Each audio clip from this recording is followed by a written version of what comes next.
بسم اللہ الرحمن الرحیم وبہ نستعین اما بعد۔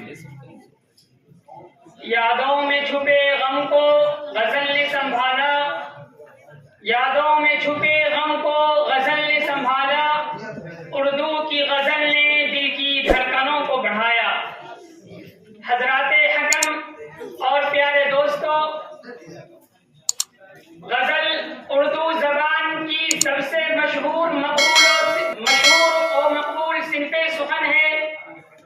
اردو کے پہلے شاعر امیر خسرو کے زمانے سے لے کر آج تک اردو غزلیں مسلسل لکھی جاتی رہی ہیں اور مشاعروں کی زینت بنتی رہی ہیں۔ غزل بنیادی طور پر ایک داخلی صنف سخن ہے، یعنی اس میں شاعر اپنے دل پر بتی ہوئی